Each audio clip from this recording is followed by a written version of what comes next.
With that, welcome to Inside this week-ending edition of Big Ten Today, presented by Gatorade. Rick Pizzo, Dave Wanstead here in studio.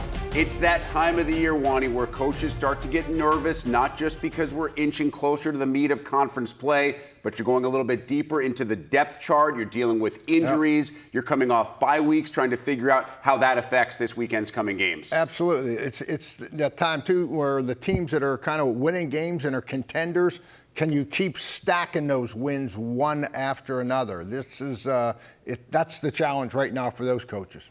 Ross Dellinger is also with us for today's show. And Ross, like many of us will do in a couple of weeks' time, are working more than one sport right now. Some interesting basketball news potentially on the horizon, Ross.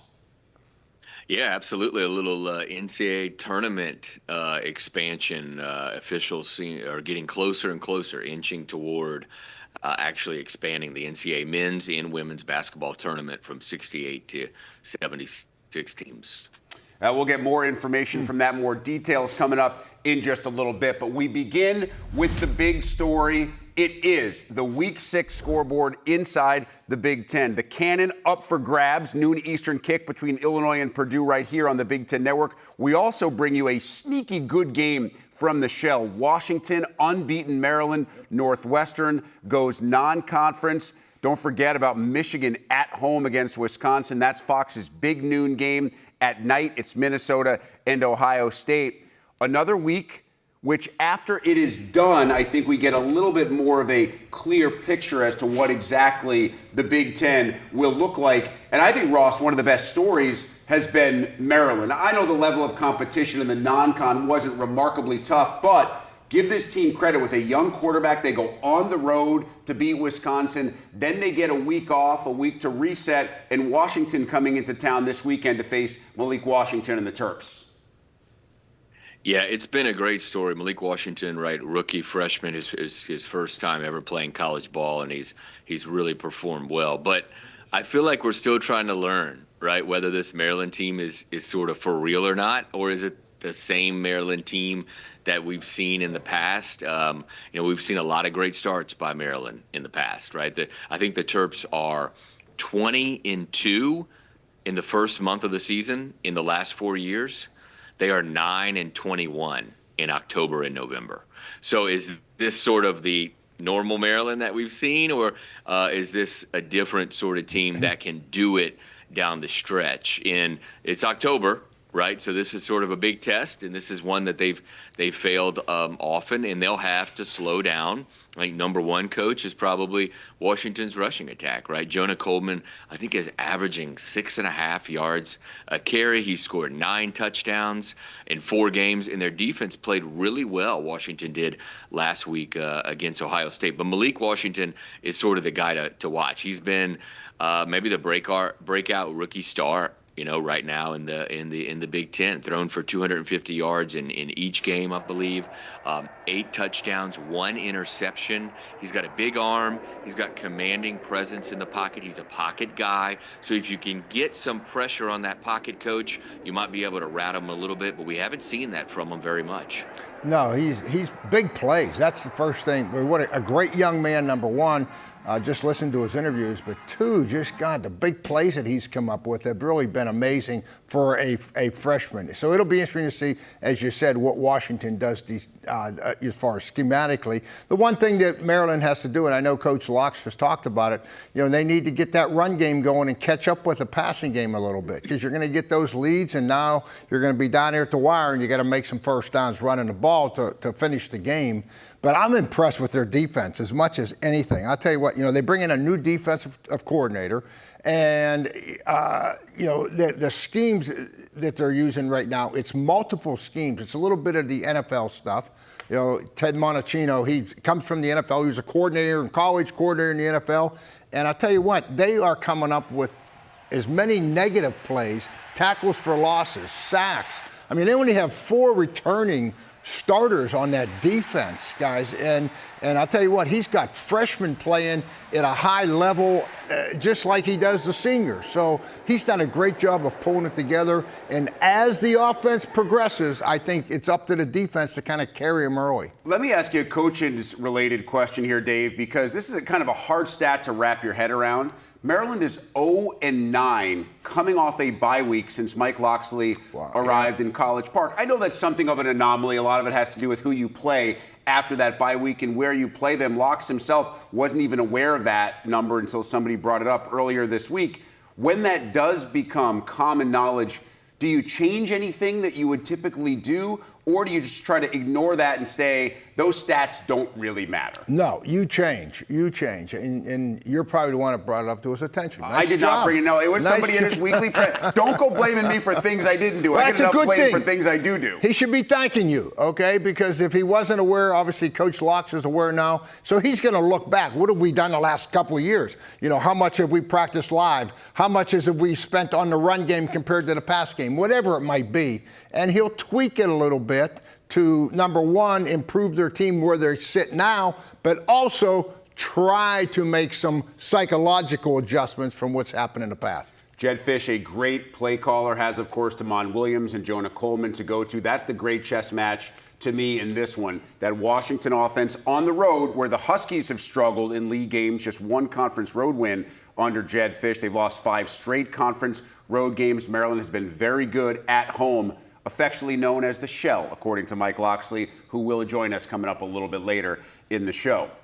Also here on the Big Ten Network coming up this weekend, the battle for the cannon. It's Illinois and Purdue. You have to give the Illini a ton of credit for the way that they mentally bounced back. Absolutely dirt rolled by Indiana. Then you get another top 25 opponent, USC, coming into town. It was far from perfect. You fumbled the ball twice inside the 10-yard line going into score, but finding a way to win and giving Luke Altmaier time, that offensive line was a huge story. No, it was completely, it didn't look like the same offensive line. You know, and they talked about afterwards that they went away from the stretch scheme and they decided that we're going to run right at these guys. So I think, you know, obviously you're going to stay with the winning formula. But I'll tell you what, great teams. Let me say this about Illinois, because they're right on the edge now. And Brett knows this. Great teams have to be able to stack wins and play at a high level, Rick, week after week after week. That's just part of the deal. And as a head coach, and I remember when we had the 30 wins in a row, whatever it was at Miami, we used to talk about it, and we used to say that, hey, you know, as a head coach, you can only bust a chalkboard or upset the Gatorade table maybe about 4 times a year. So to keep that winning level, you have to have your leaders, Luke Altmaiers of the world, that there might be games, and this is going to be maybe a week that they have to step up and they have to carry the torch more so for the head coach than maybe what they did last week where Brent had to get this thing back. He knew it, he put it on his back, and he turned it and got the win. Now, you know, it's tough to do that week after week before it becomes old. So leadership is going to be a key, in my mind, player leadership on how far this Illinois team goes. And if Illinois is not paying attention to Purdue because the Boilermakers are struggling, Brett can just go back to last year's game tape, had to go to overtime to beat a team that would win one game all year long and did not win a game inside the Big Ten. You put that tape on, you remind them, this is what happened a year ago. Now we have to go to West Lafayette and play a team, Ross, that I think has been better than many expected. I know a couple of big losses, but against really good competition last couple of times out for Barry Odom's team. He's checking a lot of the boxes as a first-year head coach, and he has a quarterback in Ryan Brown who can take advantage of secondaries, and Illinois secondary is banged up. Yeah, absolutely, right. They're missing their leading star cornerback, right? Xavier Scott is out. And you know what, Ross? That's a good point, because as a coach, if I'm getting ready to play Purdue, what I'm telling my team? This is a football team that we're going to have to beat. They're not going to beat themselves. Right. I mean, don't expect them to put the ball on the ground 2 or 3 times or give us a free block on a kicking situation. This is a well-coached team, and these players have bought into it. We are going to have to outperform them to win this game. Illinois, Purdue for the Cannon right here on the Big Ten Network. It is a noon Eastern kickoff. Coming up on Saturday, Big Ten Tailgate is live from West Lafayette with all the pregame festivities. Then Countdown to Kickoff takes you on the field right before the action. It all starts Saturday, 10 a.m. Eastern, 7 Pacific, only right here on the Big Ten Network and the Fox Sports app. The Big Ten has 4 teams ranked in the current AP Top 8. Now, 2 of those teams, Oregon, Indiana, are on bye this weekend, and wouldn't you know it, they face off against each other next weekend inside Autzen Stadium. Ohio State returns home after their trip to Washington. They'll host Minnesota. Penn State coming off its first loss of the season to the aforementioned Oregon Ducks in double overtime, heading west to take on UCLA. All right, let's start with Ross Dellinger on the Minnesota-Ohio State game. And Ross, there was a bit of a test for Julian Sayin to go out to Seattle. He wasn't spectacular, but he was solid, did what the Buckeyes needed him to do to help Ohio State end Washington's home win streak. Now he returns home against a Minnesota team that's been pretty inconsistent so far this year. What are the steps you've seen Sayin take, and what do you expect from him in this game specifically? Well, I think everybody around Ohio State's been sort of waiting, right, for Julian Sayin to have that game against a power conference team, right? That explosive game, that big game where you sort of see the recruiting rankings, right, of him come on the field. So everybody's waiting for that. This feels like maybe that this is the game. Certainly, as you mentioned, he's had not. I don't want to say a poor season so far, especially for a young QB. He's averaging 250 yards a game. He's thrown 10 TDs. I think only 3 interceptions, but they haven't been super explosive, right? We haven't seen them be explosive because they haven't needed to be, right? Their defense has been so good, and their defense will have to be good again. Minnesota comes in, and one guy to watch always on the field is Coy Parrish, right? I mean, the guy is electric. He's Mr. Do-It-All, two-way player, plays safety, plays receiver. He's in the return game. You could say he's a 3-way player. And so Matt Patricia, Ohio State's defensive coordinator, has his work cut out for him to slow him down. And if you don't slow him down and you get into a race, coach, you need Julian Sayin to have that big game, and Bo Jackson, the running back for Ohio State, who's played really well. Also, a true freshman there, Bo Jackson, and he's played incredibly well. I think he's averaging 8.5 yards a carry.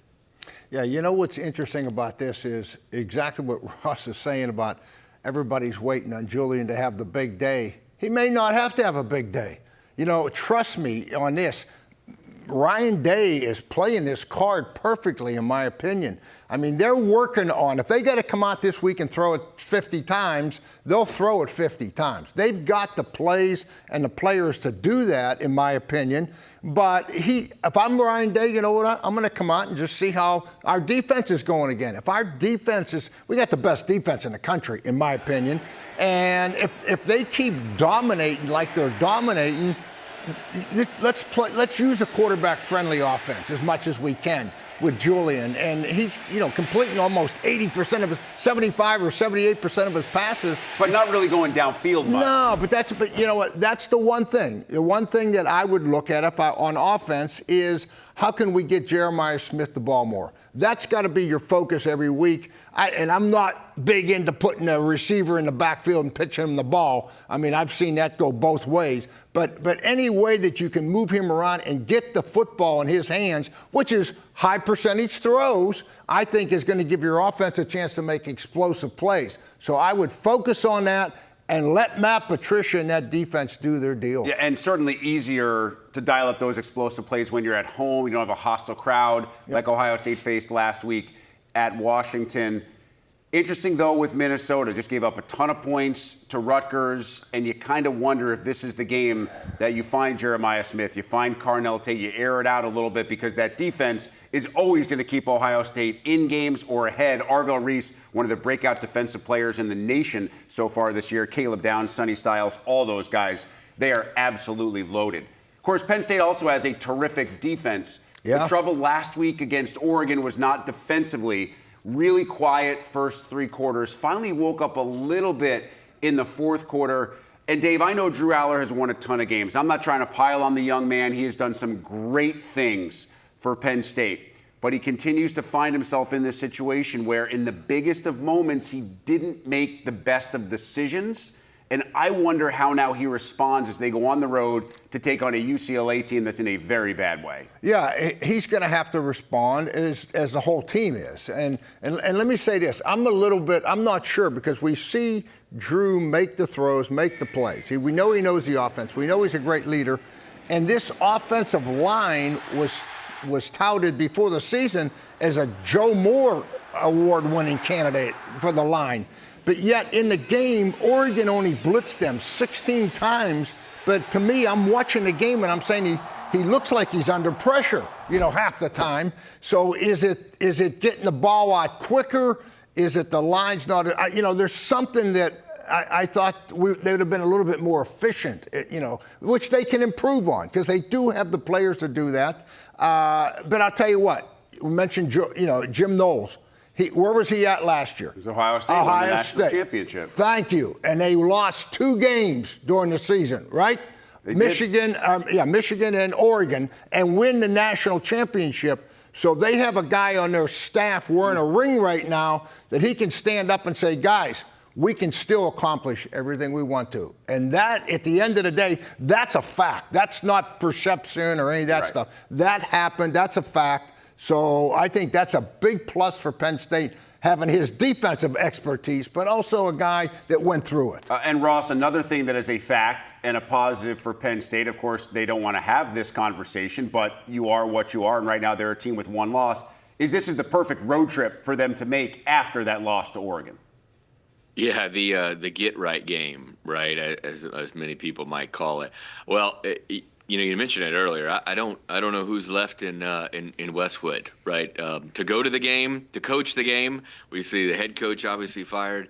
We see the offensive coordinator got cut earlier this week, Tino Sinceri. So the Bruins are just they're in a place of struggle right now, and in the middle of a coaching search and all that. A lot going on there. So you wonder, this is the game for Penn State. Get right. Drew Aller. Like Coach mentioned, the running backs, the receivers, everybody sort of get back on track, because they've got some big games coming up, and they can certainly the path is still there, right? As Coach, you mentioned it. I think earlier this week, James Franklin said that publicly, that he had Jim Knowles speak to the staff and maybe the team about, hey, I was just on a team last year that lost 2 games, so we can still do this. Our goals are still in front of us. One thing about Drew Aller in that game against Oregon kept coming back to, and maybe it's because I was on my perch up in that press box at Penn State so I could see the field, but he had receivers open, and he just didn't find them, right? Whether it was struggle hitting them or holding the ball too long or missing the window, Coach. We've seen that from him a lot. But in this game, the Bruins are 106th nationally in total defense, right? They are struggling to slow people down. This is the game he needs to sort of get right. And then it's Northwestern and then Iowa. First 2 weeks in November, though, it'll tell the story for Penn State and whether they have a chance to get to the college football playoff. They're back-to-back against Ohio State in Columbus, and then they return home to take on Indiana. That's November 1st and November 8th. By the night of November 8th, we'll know if Penn State still has a chance to get to the college football playoff.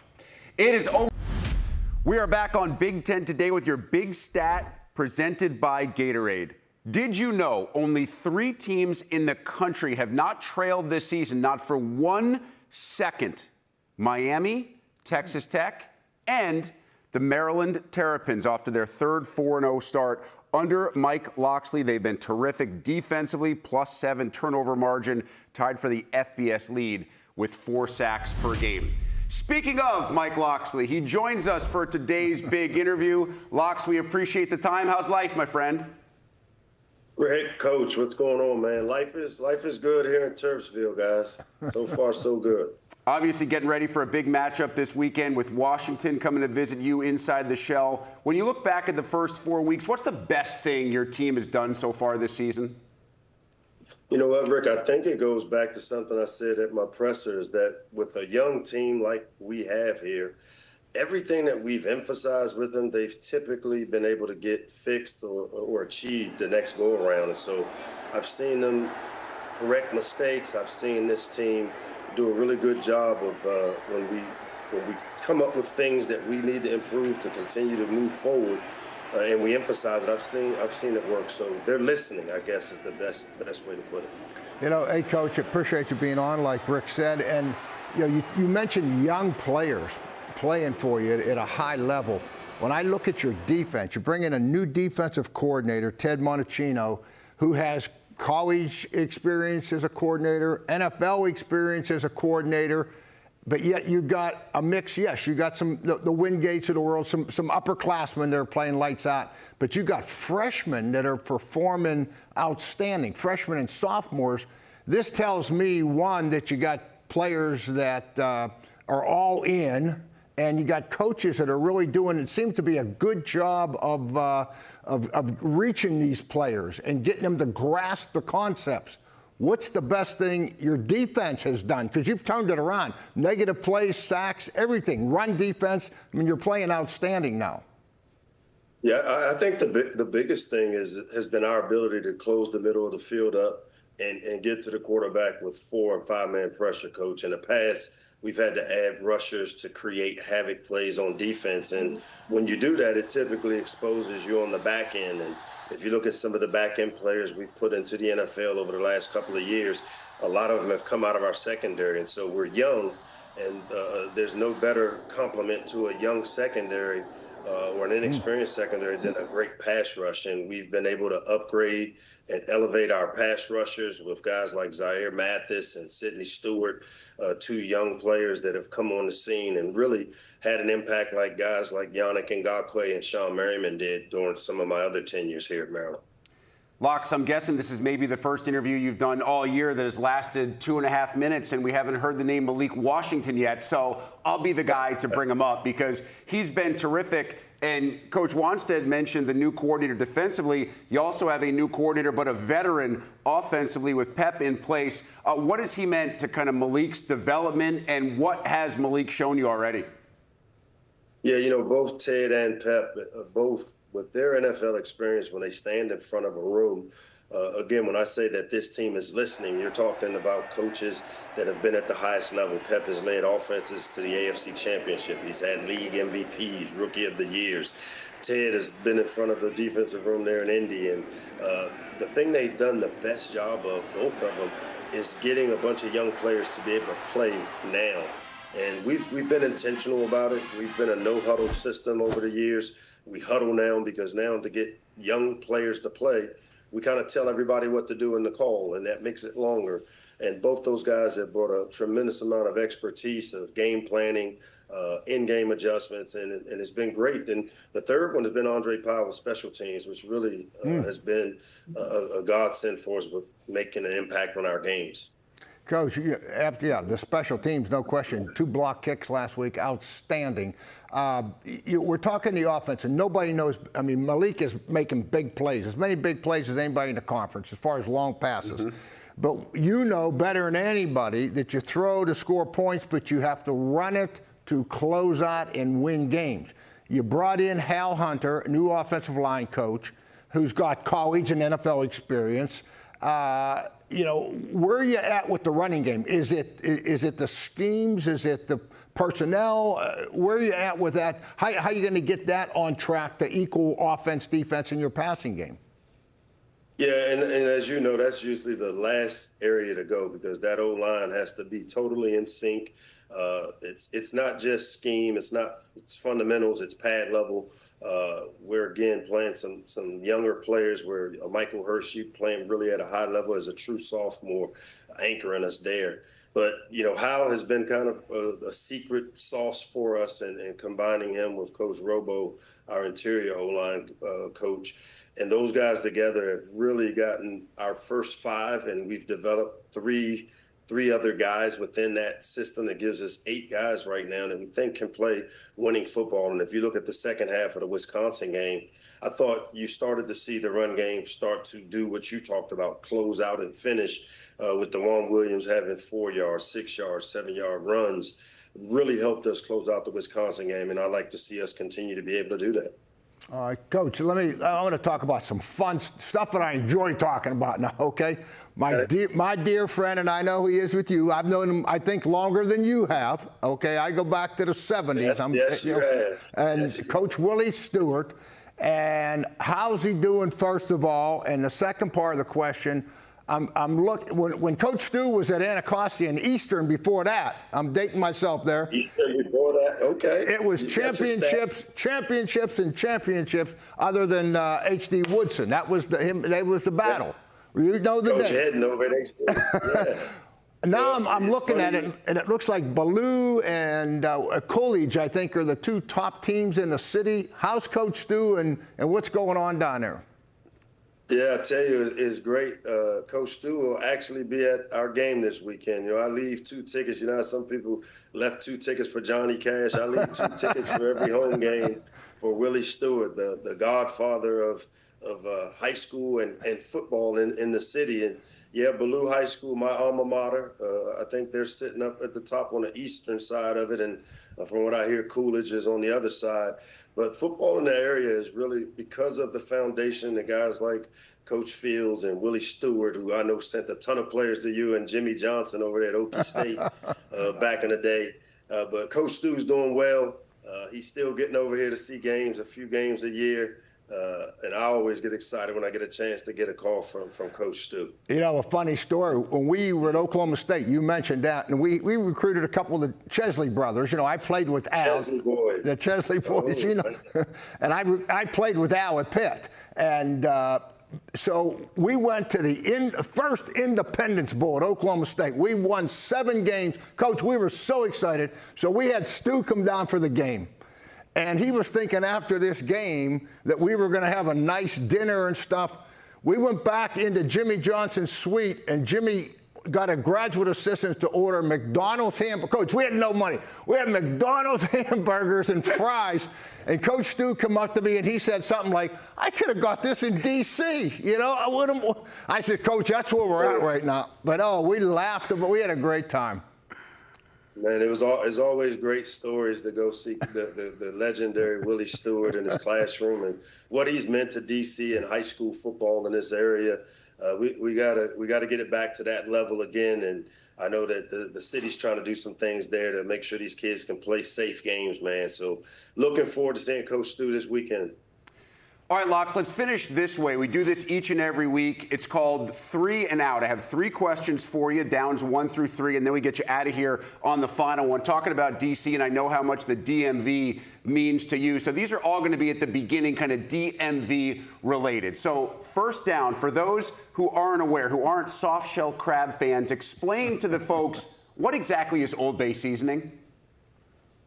Old Bay seasoning would be a mixture of like paprika, pepper, salt. It's like lemon pepper, but it's got a little more kick to it.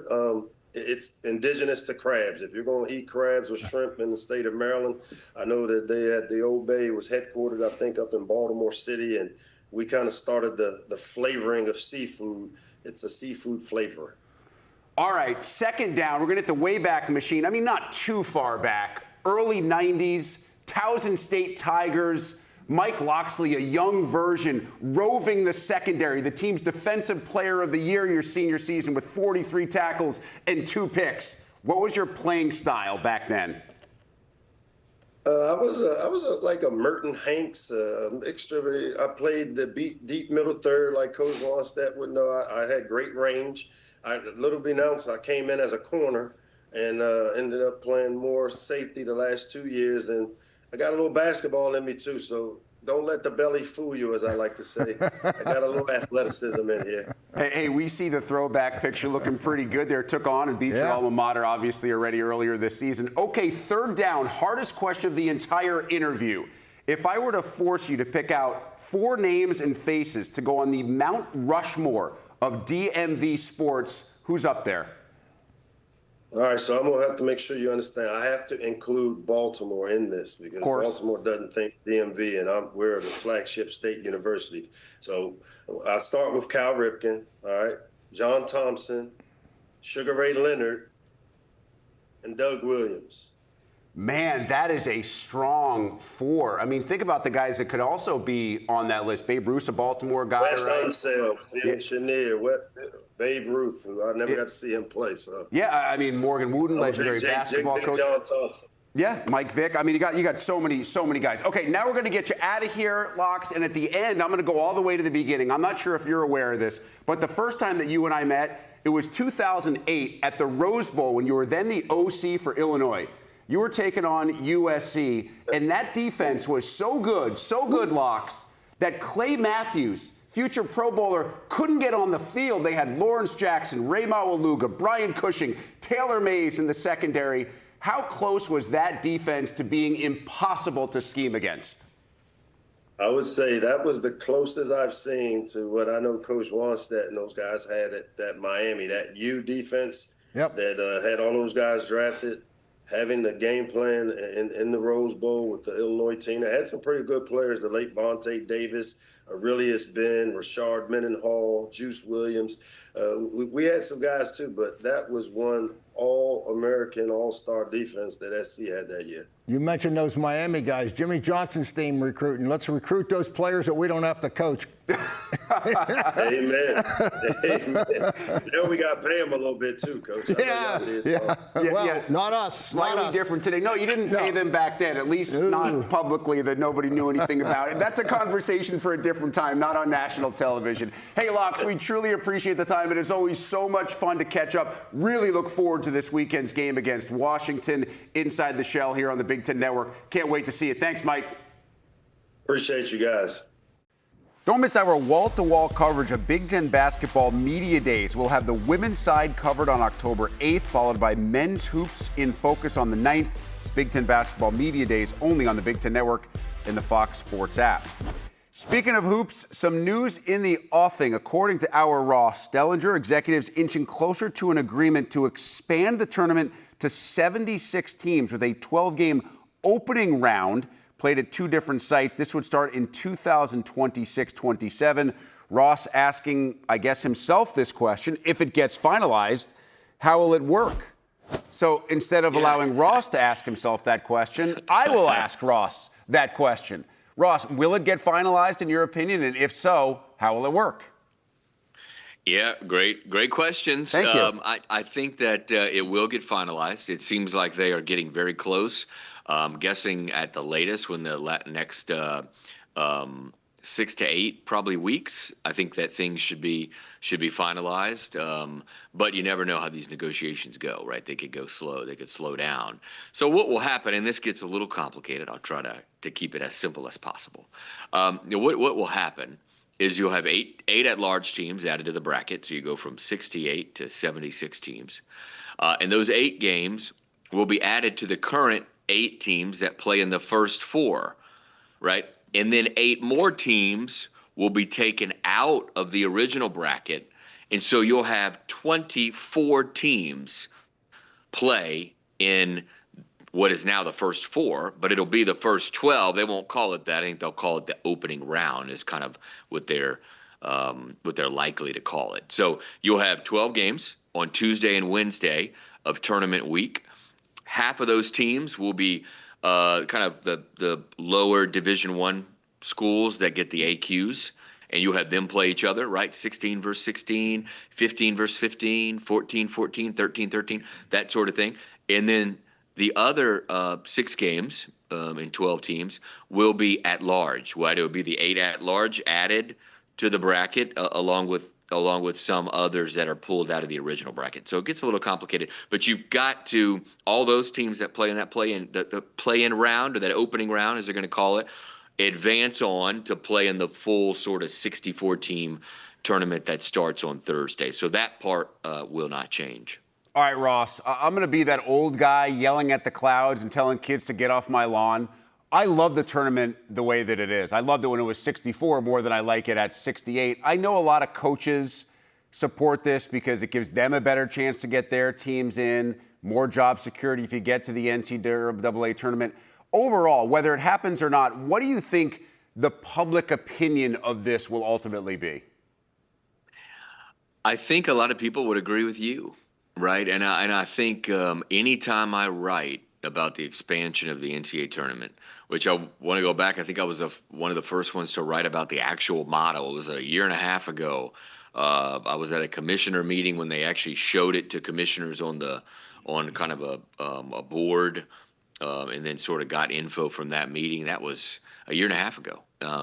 And ever since then, every time I've written about it, right, every single time, I would say it's 80% of negative reaction from at least those on social media. I don't know how much they count, but yesterday the same thing happened with that story, right? The reaction from the fans is leave the tournament how it is. It's great, leave it how it is. But I think for a few reasons this thing gets done. First of all, those in power want it to get done because you've got conferences, especially the power conferences, and I'm including the Big East in that wants more of their teams involved in the tournament. They want more access, and they're pushing and have been pushing to get that access, and this is a way to do it. It's the age-old argument. If it's more, does it mean it's actually better, or is it just more? Guess we'll find out if it does come to fruition in 26, 27. Sharon Moore stealing the immortal words of Frank Costanza. I'm back, baby. Actually, I don't think Sharon's a big Seinfeld fan. He's a lot more worried about what Michigan has coming up this weekend, and that is Wisconsin. Of course, Moore served his 2-game suspension. Biff Poggi stepped in, went 2-0 as interim head coach. Last time we saw Moore on the sidelines on game day was during Michigan's road loss to Oklahoma. Rick Pizzo back with Dave Wanstead, Ross Dellinger for a few more minutes. And so, Moore back in the fold, although he's been there for almost 2 weeks now, Ross, because Michigan was on bye last week. He said he came in at 12:01 a.m. 2 Sundays ago when the suspension officially ended, presumably to get ready for this Wisconsin game in which Bryce Underwood has a chance to show what he can do with his arm as opposed to what he did a couple of weeks ago when he dominated with his legs. Dave, you coaches are crazy. I bet Sharon Moore was sitting in his car in the parking lot for 3 hours. He probably pulled up at 9 p.m. waiting for that 12:01 to hit. But yeah, I'm sure he was ready to get back to work. So you mentioned Bryce Underwood. You know, we talked earlier about Julian Sayin of Ohio State and how everybody was sort of like waiting for him to have that big game. I think there's the same thing here. I think we haven't sort of seen the Bryce Underwood of all the high-ranking and high-paying sort of NIL stuff that went on the last year. We haven't seen that, but maybe because they haven't asked him and they haven't needed him to be that guy, right? And it's sensible. I mean, he's a true freshman. He's thrown just 2 TDs. He has only attempted more than 25 passes once, I think, in 4 games. But this feels like the game, right? Finally, that we see the 5-star guy, the #1 quarterback recruit, explode sort of all onto the scene. I'm sort of calling it here that against a Wisconsin defense that really has struggled, one of the worst passing defenses in the Big Ten, they'll let it rip.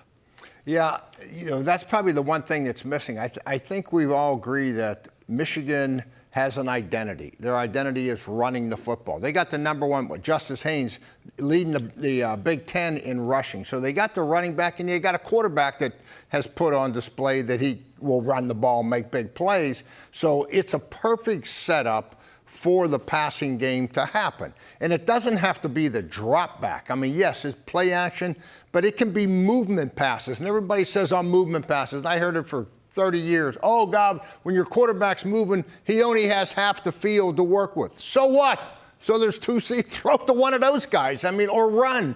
So I'd like to see him throw it more, like we're talking about. Take some shots. Take some big play shots, and because that is a weakness. And the strength of Wisconsin, obviously, is stopping the run.